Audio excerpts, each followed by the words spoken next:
Hello आचार्य जी। जी। मेरा सवाल legalise prostitution को लेकर है। अ, इंडिया में बहुत सारी जगह, जैसे दिल्ली में जीबी रोड है, या मुंबई में भी हमने एक मूवी में देखा था, तो कमाटीपुरा करके कोई इलाका है, तो वो लीगलाइज है प्रोस्टिट्यूशन को लेके। तो मेरा सवाल ये है कि क्या इंडिया में ये चीज़ लीगल होना ठीक है? क्योंकि इसमें बहुत सी छोटी बच्चियाँ, औरतें ये लिप्त ज़बरदस्ती करी जाती हैं। उनका मजबूरी हो जाती है या फिर रहना, और एज़ अ गर्ल मैं ये फ़ील करती हूँ कि अ, उनके लिए ये ठीक नहीं है, और क्या इंडिया में इसका सरकार द्वारा लीगल किया जाना सही है, या इस पे मुझे आपके विचार जानने थे। क्या ठीक है ये? आप पूछ रहे हो क्या इसका लीगल होना ठीक है? उसके जी। पहले कुछ और पूछा जाना चाहिए। हाँ, प्रश्न से पहले एक और आधारभूत प्रश्न जो पूछा जाना चाहिए, ये नहीं कि क्या इसका लीगल होना ठीक है, क्या इसका होना ठीक है। लीगल होना ठीक है बात की बात है, लीगल इलीगल तो तब होगा ना जब पहले होगा। है क्यों, उस पर जाओ। और जो लोग इसको लीगलाइज करते हैं उनके पास तर्क यही होता है कि है ही, इसे रोक तो पाते नहीं, तो इससे अच्छा ये है कि इसे कानून के दायरे में, in the ambit of the law, इसको ले आ दो।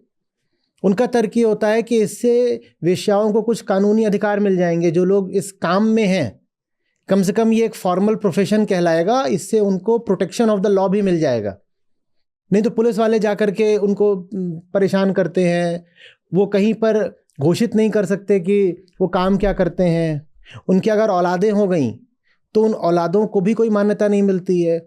तो जिन लोगों ने लीगलाइज करा, भारत ने तो बहुत बाद में करा, पहले दूसरे देशों में हुआ दुनिया के, तो बहुत उस पर लंबी एक डिबेट चली है पहले कि ये क्यों लीगलाइज किया जा रहा है। तो उन्होंने कहा कि लीगलाइज इसलिए कर रहे हैं ताकि जो लोग इस प्रोफेशन में हैं ही उनको प्रोटेक्शन मिल जाए, ये उन्होंने कहा। उसके पीछे और भी मंसूबे होते हैं। अब जैसे कई जगहों पर तो सेक्स टूरिज्म ही है, तो उन्होंने लीगलाइज कर रखा है, वहाँ पे टूरिस्ट जाता है, सरकार को ये है कि टूरिस्ट आएगा तो उससे रेवेन्यू मिलेगी।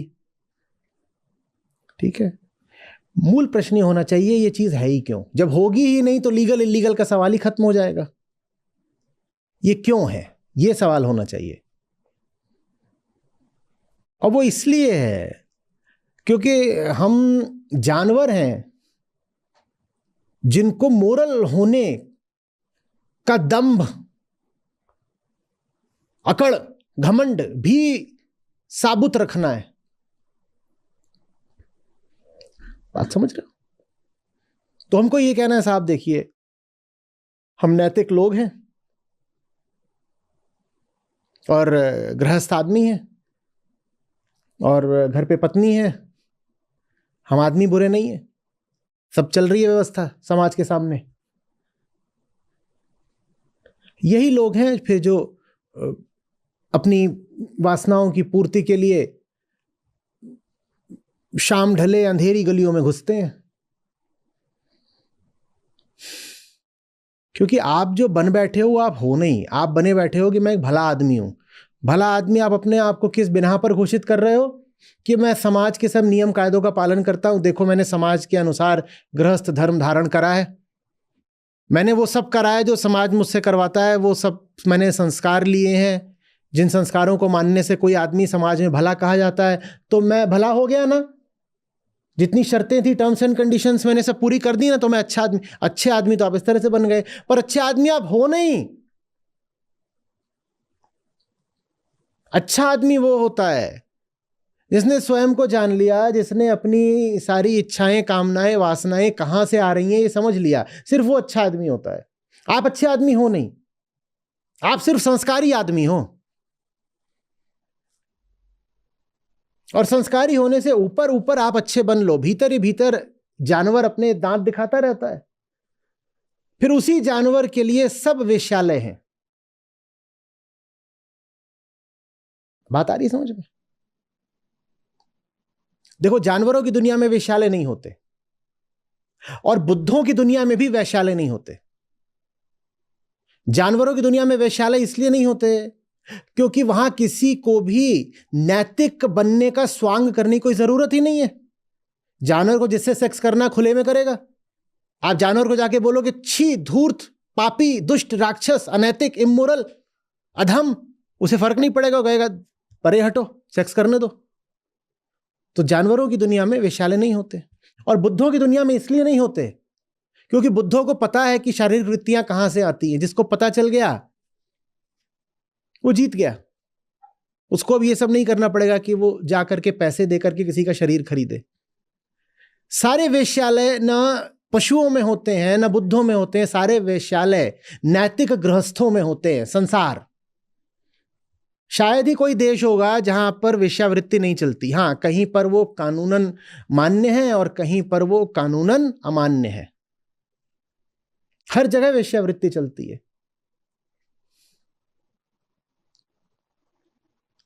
बात समझ रहे? क्योंकि हमने भले होने का, गुडनेस का पैमाना बना लिया है मोरालिटी, स्पिरिचुअलिटी नहीं। जब तक आप मोरल आदमी को वो सम्मान देते रहोगे जिसपे सिर्फ स्पिरिचुअल आदमी का हक है, तब तक वेश्यावृत्ति जैसी चीजें रहेंगी। ऊपर ऊपर के दो चार काम करके उसको लगता है कि वो समाज में इज्जत का हकदार हो गया, तो फिर वो चुपचाप धीरे धीरे अंधेरे में वो सब काम कर लेता है जो भीतर का उससे जानवर करवा रहा है, और चुपचाप इसलिए करता है ताकि इज्जत बनी रहे। वेश्यावृत्ति का इलाज अध्यात्म मात्र है। जब तक आप आध्यात्मिक नहीं होगे वेश्यावृत्ति चलेगी। वेश्यावृत्ति का अंत तो प्रेम मात्र से हो सकता है। और अब मैं जो बोलने जा रहा हूं बहुत बहुत खतरनाक है, चुभ सकती है। वेश्यावृत्ति सिर्फ उतनी ही नहीं है जितनी आपको वेश्यालयों में दिखाई देती है। अगर पैसे के लिए तन को बेचना वेश्यावृत्ति है तो ज्यादातर जो हमारे दफ्तरों में हो रहा है वो भी वेश्यावृत्ति ही है। पैसे के लिए शरीर को बेचना ही अगर वेश्यावृत्ति की परिभाषा है, तो कोई व्यक्ति अगर पैसे के लिए जाकर के अपनी इंटेलेक्ट को बेच रहा है, इंटेलेक्ट भी तो ब्रेन से आती है ना, ब्रेन भी तो शरीर का हिस्सा है। कोई अगर अपना ब्रेन बेच रहा है तो यह बात वेश्यावृत्ति से सिद्धांततः कितनी अलग हुई बताइए। सुनने में बहुत लोगों को अजीब लगेगा, कहेंगे यार देखो, ब्रेन कोई सेक्स का हिस्सा तो है नहीं, तो ब्रेन को बेचने को प्रोस्टिट्यूशन कैसे कह सकते हैं। मैं कह रहा हूं प्रोस्टिट्यूशन माने selling the body for material gain, ठीक है ना। तो selling the body for material gain ये तो वो लोग भी कर रहे हैं जो अपनी बॉडी लेके दफ्तरों में बैठ जाते हैं, वो भी तो अपनी पूरी बॉडी बेच रहे हैं सिर्फ मटेरियल गेन के लिए। प्रेम कहाँ है वहां पे? जहां प्रेम नहीं है वैसे हर रिश्ते में वेश्यावृत्ति ही तो है। तो इसलिए कह रहा हूं कि वेश्यावृत्ति का अंत तो सिर्फ अध्यात्म से हो सकता है, क्योंकि प्रेम तो अध्यात्म का एक काम है, विषय वस्तु है। प्रेम तो सिर्फ आध्यात्मिक आदमी के हिस्से की बात है ना। जहां प्रेम नहीं है वहां वेश्यावृत्ति होगी, तरह तरह से होगी। मुझे हीरो का हार दे दो, अच्छा हीरो का हार दे दिया, वो खुश हो गई, रात में दोनों ने सेक्स कर लिया। सुनने में फिर बड़ा भद्दा लगेगा, लेकिन ये वेश्यावृत्ति क्यों नहीं थी बताइए ना मुझे।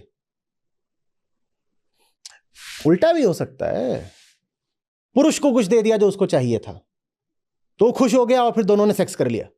ये वेश्यावृत्ति क्यों नहीं है? यहां भी तो पेमेंट हुआ है। और पेमेंट हमेशा कैश में हो ये भी जरूरी नहीं होता, आप जानते ही हो। Can be paid in cash और इन काइंड। आपने किसी की तारीफ कर दी, जिस व्यक्ति की तारीफ कर दी वो खुश हो गया, सेक्स हो गया, ये वेश्यावृत्ति क्यों नहीं है? Here the payment was not in cash but in kind. किसी को नाइस वर्ड्स बोल दिए, खूब होता है, प्रेमी जन एक दूसरे को खूब अच्छी अच्छी मीठी मीठी बातें बोलते हैं, मीठी मीठी बातें बोल दी, सेक्स कर लिया, ये वेश्यावृत्ति क्यों नहीं है? पेमेंट हुआ ना, पेमेंट तो हुआ ही है। या मैं तुम्हें शेल्टर दूंगा, छांव और सुरक्षा दूंगा, और बदले में सेक्स करेंगे हम, ये वेश्यावृत्ति क्यों नहीं है?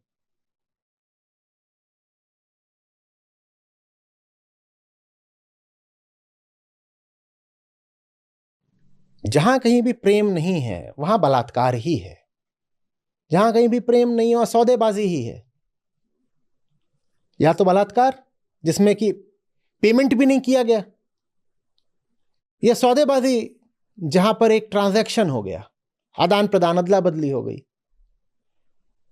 अध्यात्म नहीं होगा तो प्रेम नहीं होगा, प्रेम नहीं होगा तो यही सब घटिया हरकतें चलेंगी।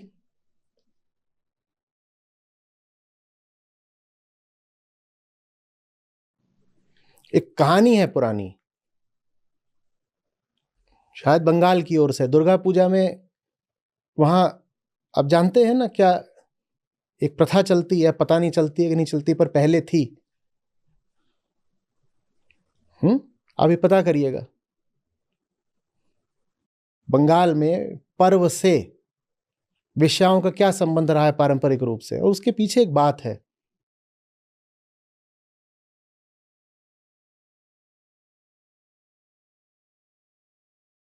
बंगाल से ही कहानी है कि एक गृहस्थन थी,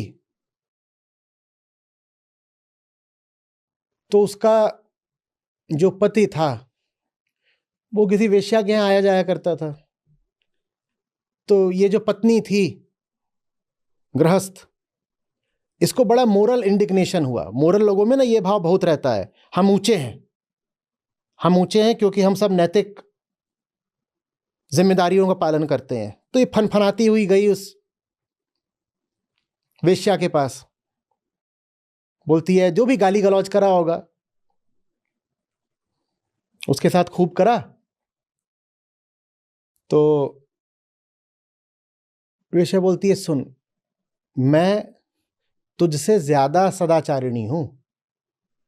अब तो ये जो स्त्री थी एकदम पूरी ही जल भुन गई, नीचे से ऊपर तक आग ही आग।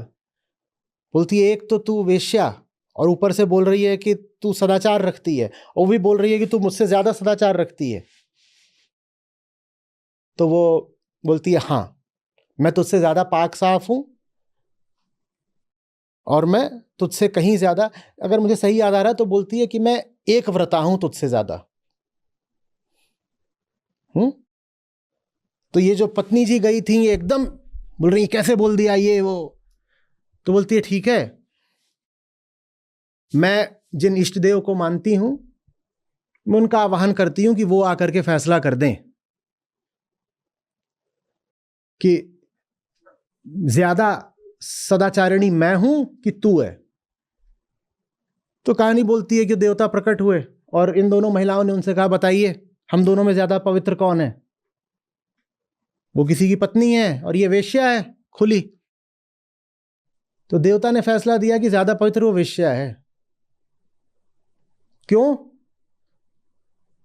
बोले एक बार में एक के साथ रहती है, जिसके साथ होती है उसके साथ पूरी तरह रहती है, और अगर सौदा करती है तो सौदा खुला और खरा करती है। तू जो सांसारिक महिला है तुझसे कहीं ज्यादा साफ तो ये वेश्या है, क्योंकि जिसके साथ होती है ये वेश्या उसके साथ पूरी तरह से होती है। दूसरी बात, अगर ये सौदा करती है तो सौदा खुला होता है, साफ साफ पता होता है कि सेक्स इसलिए हो रहा है क्योंकि पैसे मिले हैं। सौदा तो तू भी करती है लेकिन तू सौदा छुपा के करती है, तू चोरी से करती है, तू सौदा करके भी दिखाती है जैसे प्रेम हो। वेश्या कम से कम ये नाटक तो नहीं करती कि प्रेम के कारण कर रही है। वेश्या स्पष्ट है, यहां पैसा मिला है तो देह है। और देवी जी तेरे भी मामले में खेल तो यही चल रहा है कि आदान प्रदान तो तू भी कर रही है, सुख सुविधा पैसा और तमाम चीजों के लालच में तू भी सेक्स करती है, लेकिन तू बेईमानी और करती है इसके साथ में, तू छुपाती है, तू दिखाती भी नहीं कि असली बात क्या है। तो तुझसे भली तो ये वेश्या है।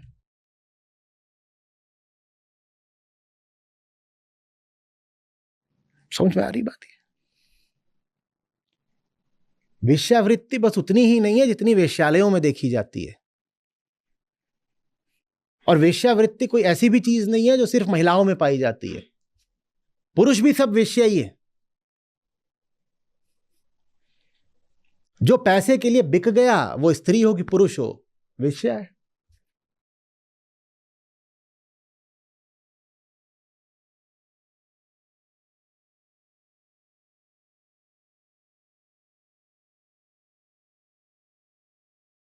इसका तो अंत यही है, ये बोध साहित्य है, इसको आगे बढ़ाया जाए तो इंसान जानवर से थोड़ा आगे बढ़े, नहीं तो नाम का इंसान और भीतर से जानवर, ऊपर ऊपर से सभ्य सुसंस्कृत सम्माननीय संसारी और भीतर से वासना ही वासना। और वासना का ऐसा है कि उसे जितना दबाओगे उतना वो और ज्यादा फटती है।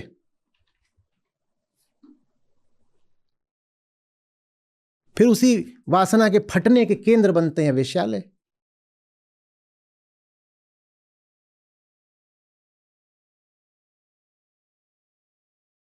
इसमें एक पक्ष और भी रहा है, मैं उसकी ओर भी ध्यान दिलाऊंगा। अतीत में जो वेश्यालय रहे हैं वो सिर्फ देह की कामना पूरी करने की जगह नहीं रहे हैं, वो कलाओं के भी केंद्र रहे हैं।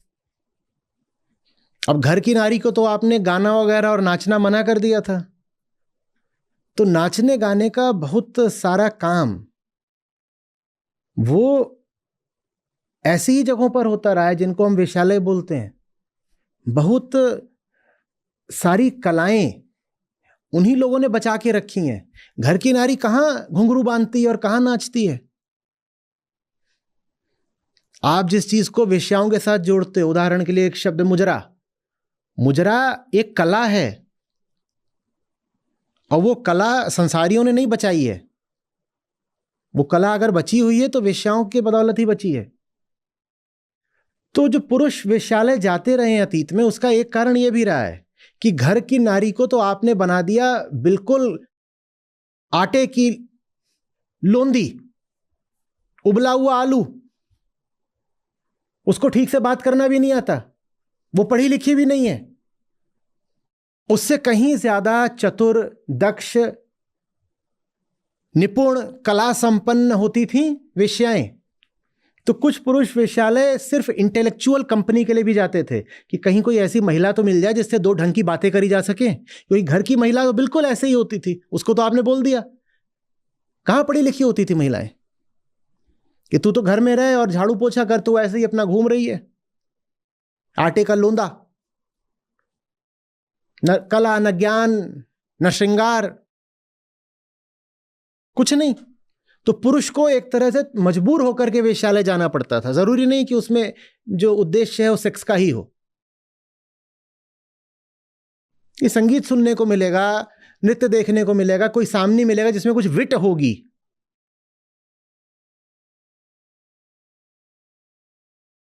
तो एक वजह यह भी रही है, हमारी जो पूरी सामाजिक व्यवस्था ही रही है ना, भारत नहीं दुनिया भर में, क्योंकि वेश्याएं तो दुनिया भर में रही हैं, वो पूरी सामाजिक व्यवस्था ही, फिर बोल रहा हूं, स्पिरिचुअल ना होके मोरल रही है। और ये मोरालिटी बड़ा भारी नासूर होती है। ऐसे आदमी से बहुत बचिएगा जो स्पिरिचुअल नहीं है पर मोरल जबरदस्त तरीके से है। ये आदमी बहुत घातक होता है, आदमी हो औरत हो कुछ।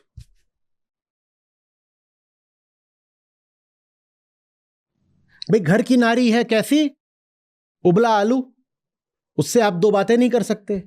पड़ोसन से बात करने पे मनाही है। पड़ोसन से बात कर रहा है, अरे पर नारी गमन कर रहा है क्या?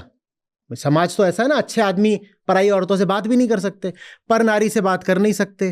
अपनी नारी बात करने लायक नहीं है, तो उसको अगर दो अक्षर ढंग की बात भी करनी तो क्या करे? तो ऐसे लोग जाते थे वेश्यालय। मैं ये नहीं कह रहा अच्छा करते थे, मैं समर्थन नहीं कर रहा हूं उस बात का, मैं एक अतिरिक्त कारण भी बता रहा हूं कि यह कारण भी रहा है।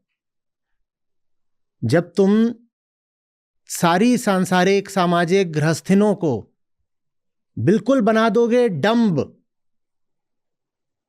उन्हें कुछ नहीं आता ना जाता कुछ नहीं, तो फिर क्या करेगा आदमी? आदमी जाता है इधर उधर। ये आदमी के जाने का समर्थन नहीं हो रहा है कि इतना सा आप 30 सेकंड का निकाल के लगा दो कि आचार्य जी वेश्यावृत्ति का समर्थन करते हैं। कारण बता रहा हूं कि क्यों चला है ये सब।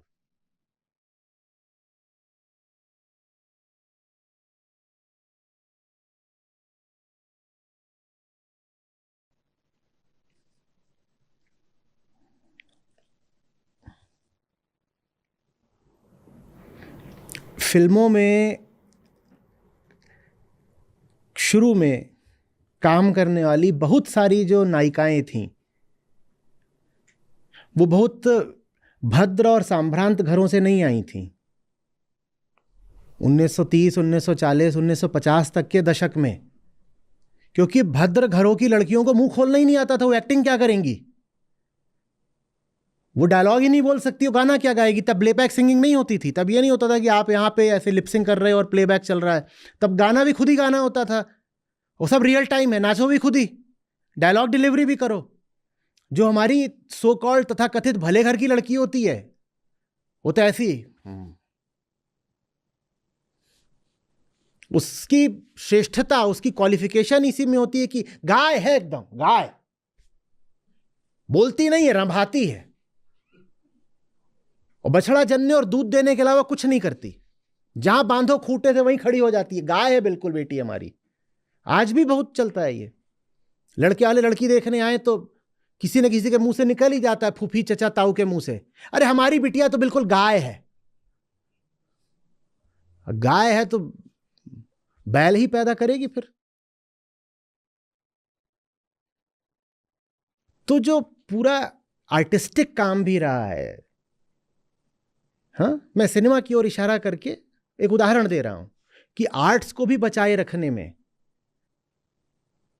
हमारा जो नैतिक जगत है उसका कम योगदान रहा है, बल्कि जो बदनाम जगहें हैं उनका ज्यादा योगदान रहा है। नैतिक आदमी को तो हमने बना दिया कि जिसको मैंने, अरे, तो फिर किसी ने बोला था all the interesting people are found in hell, क्योंकि नैतिक आदमी वो जिसकी जिंदगी में कुछ भी इंटरेस्टिंग नहीं है। वो क्या है, बिना नमक और बिना जीरे की दाल, ये नैतिक आदमी की जिंदगी है। और जब ऐसी तुम दाल घर में बनाओगे तो वो जाएगा ना रेस्टोरेंट में खाने।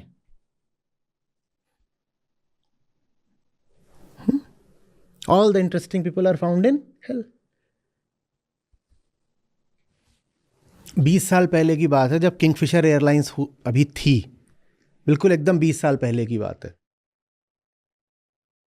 तो मैं एक लड़की को जानता था, तब एक इंस्टीट्यूट चलता था एयर होस्टेस कोचिंग का, पता नहीं चलता है कि नहीं चलता है, तो उसका बड़ा नाम था, नया नया। तो वो बोले लड़की कि मेरे माँ बाप बोलते हैं कि ये जब ये हो जाएगी तुम्हारी एयर होस्टेस ट्रेनिंग पूरी, तो एयर इंडिया, इंडियन एयरलाइंस में ही जाना, और किंगफिशर में तो एकदम जाने को मना कर रखा है। तो बोल रही है कि मैं ये कर भी रही हूँ तो किंगफिशर में तो जॉब नहीं ले सकती, क्योंकि उनकी जो स्कर्ट है ज़रा ऊंची होती थी एयर होस्टेस की। ये हमारे संस्कारी परिवार हैं।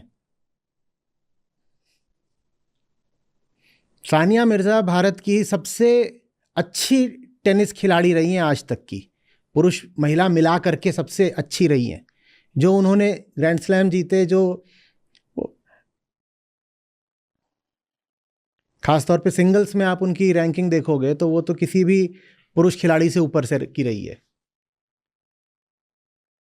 इधर पिछले 10-20 सालों में। अब आप पीछे चले जाओ, विजय अमृतराज के समय में, वो अलग चीज है। लेकिन पीछे पड़ गए हम सानिया मिर्जा के कि स्कर्ट पहन के खेलती है। आंदोलन ही चला दिया था कि इसको बोलो कि ये पैंट पहन के खेला करे।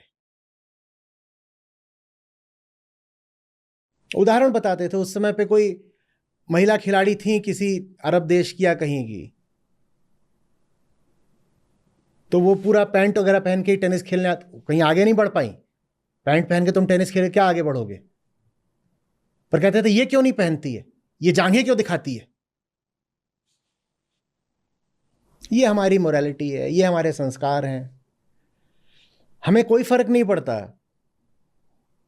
कि लड़की सिंगल्स में भी टॉप 50 में घुस गई है।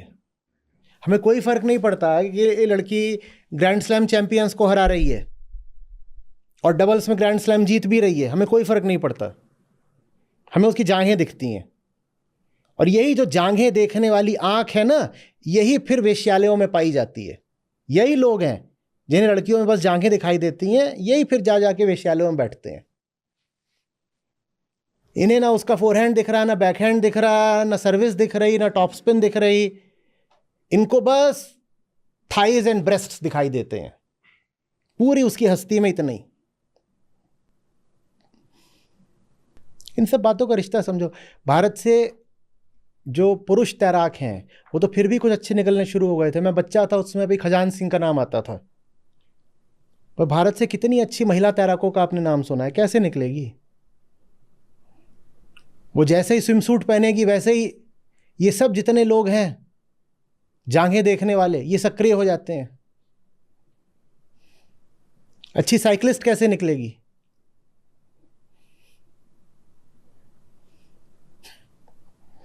आपको पता है अमेरिका की आप कभी भी मेडल टैली देखिएगा ओलंपिक्स में, उनके आधे से ज़्यादा मेडल्स महिलाएं जीतती हैं।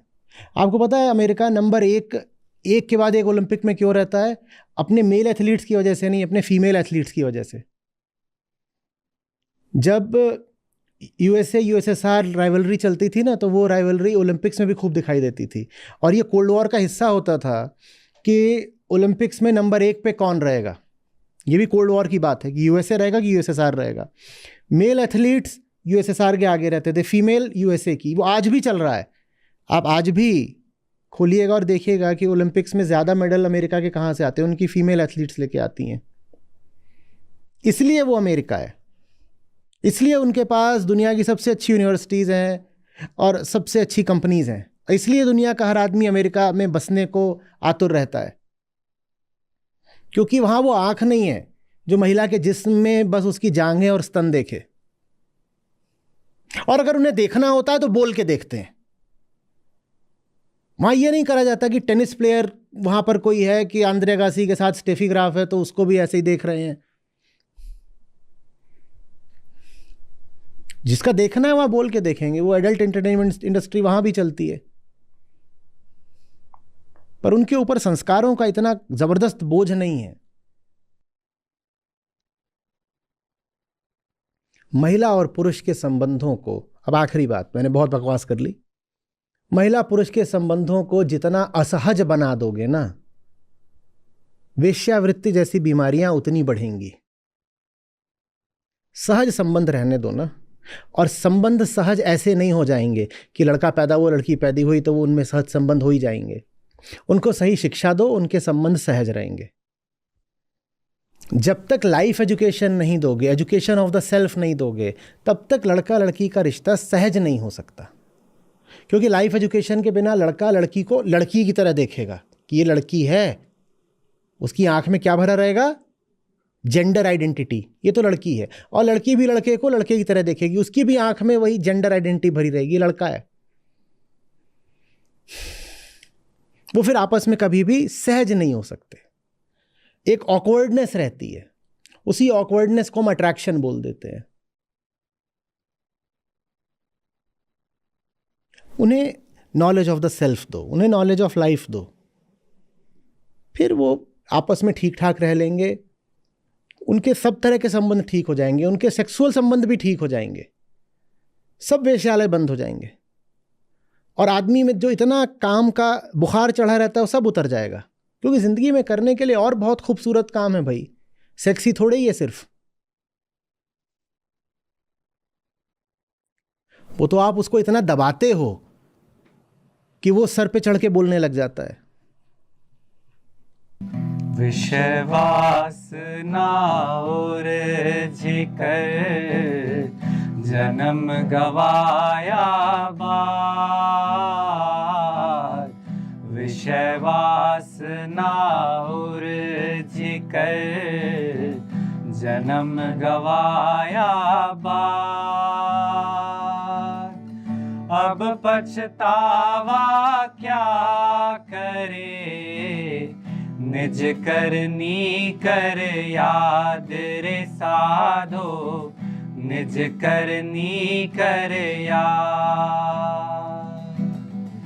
माया छाया एक सी बिरला जाने को, माया छाया एक सी बिरला जाने को भगता के पीछे लगे सम्मुख भागे सोए रे साधो सम्मुख भागे सोए माया मरी न मन मरा मर मर गया शरीर माया मरी न मन मरा मर मर गया शरीर आशा तृष्णा ना मरी कह गए दास कबीर रे साधो कह गए दास कबीर